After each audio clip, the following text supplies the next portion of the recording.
104.5 The Team, Levac here with you, and it's cool for me because I've been a longtime fan of Gary Myers, everything from the New York Daily News to all of his NFL reporting. So to be joined by the man as he has released his new book, Brady versus Manning: The Untold Story of the Rivalry That Transformed the NFL, it's a very big honor for me. So Gary, familiarity breeds contempt. Do Brady and Manning hate each other? No, it would probably be something that people would expect, considering, the depth of their rivalry. But no, they actually are pretty good friends, which makes this fun and something that I was a little bit surprised about as I did the research for my book. They play golf together in the off season.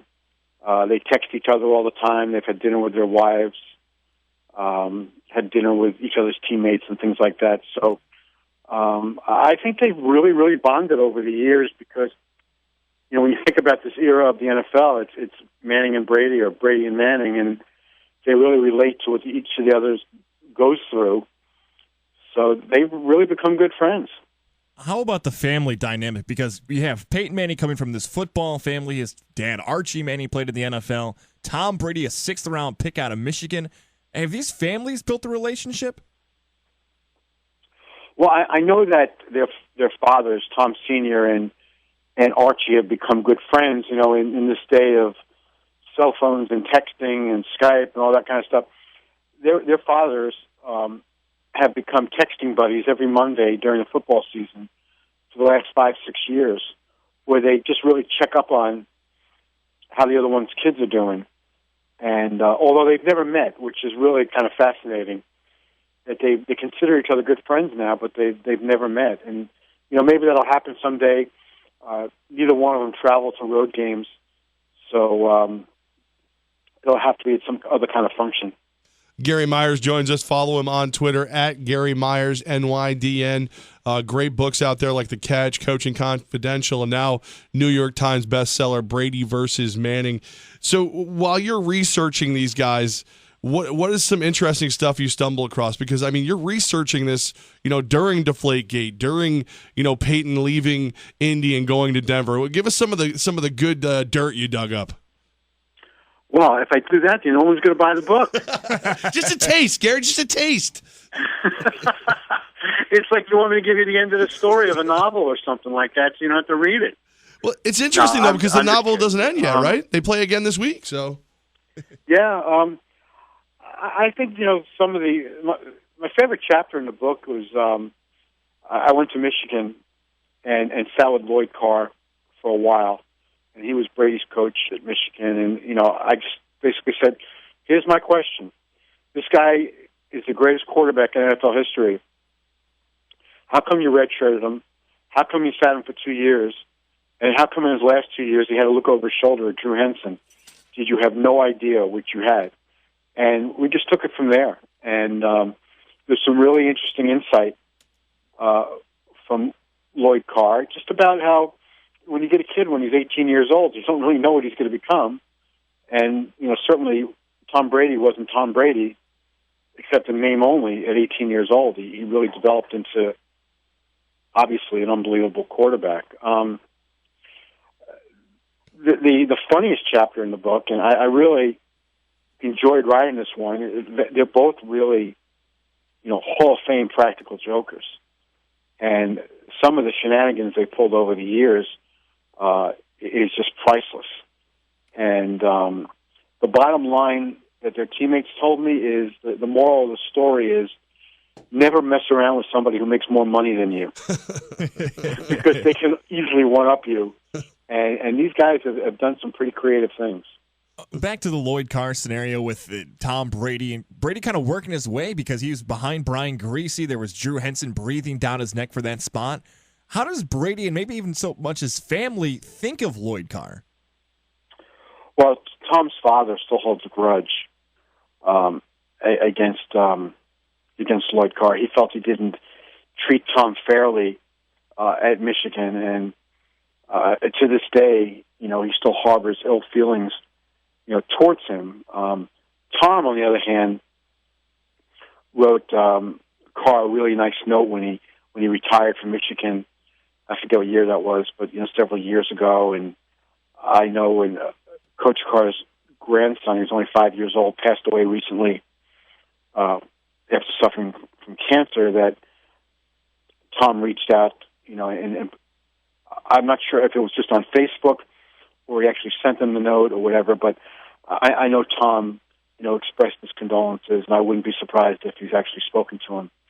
That they've maintained actually a pretty good relationship. And Tom says that now he appreciates what he went through at Michigan because it taught him to take nothing for granted and to appreciate every moment that he's a starting quarterback of the Patriots. And he goes out every day in practice trying to prove to Belichick that he's still the best quarterback for the team, as bizarre as that sounds at this point in his career. But that's how he approaches it. And I think a lot of the life lessons they learned came in Michigan. 104.5 The Team, joined by veteran NFL correspondent Gary Myers. His new book, Brady versus Manning. Gary, do you believe this is the last time we'll see Brady versus Manning on the field? I do. Based entirely on Peyton's physical condition. I know he wants to continue playing.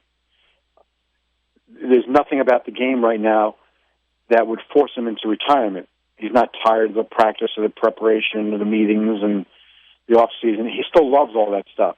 His body is just breaking down.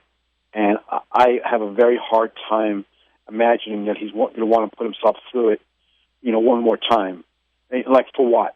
Right. And I'm not sure the Broncos would even want him back. And then you start going around the league. Okay, who wants a 40-year-old quarterback who's had a lot of physical problems the last 2 years? The last year and a half at least. It's easy to forget, but it was only 2 years ago that he threw 55 touchdown passes. Right. And now you watch him play on Sunday, this past Sunday, and it looked like the field was 200 yards long. Every pass was like 5 or 6 yards, and it was just a struggle. I just don't think he's going to want to put himself through it again. That's just my opinion. I've talked to members of his family who say they haven't even spoken to him about it yet, but I would think this is it. Logically, I would think it's it. Which team do you think wins this Sunday, the Patriots or the Broncos? I think the Patriots will win. I just think that right now that the gap at quarterback is greater than it's ever been, so much so that Peyton is now the sentimental favorite for this game. But I think Brady, is so far superior to Peyton right now that that'll be the difference in the game. Even though Denver has a good defense, I don't think that they're going to be able to shut down Brady. I know they beat him Thanksgiving weekend, but Edelman didn't play in that game, and then Gronk got hurt late. New England is as healthy as it's been for the last month, so I think they'll go in and win that. Now, the other thing is I think that Belichick, after studying the Pittsburgh game, will see all he's got to do is take away the short passes from Peyton and force him to beat him deep, and he just can't do that anymore.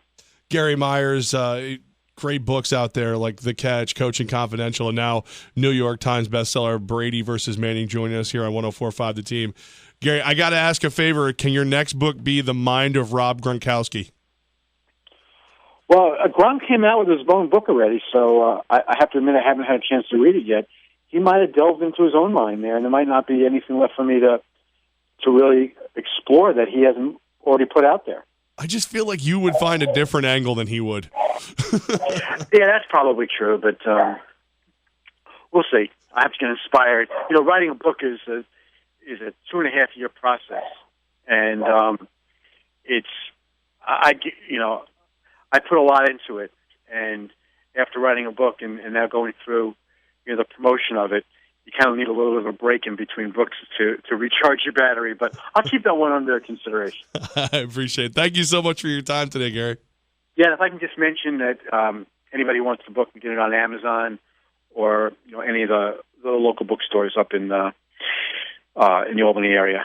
Absolutely, and I strongly recommend it because I love your stuff. So thank you so much for your time. And, Amazon.com and any of the bookstores, Brady versus Manning, The Untold Story, the rivalry that transformed the NFL.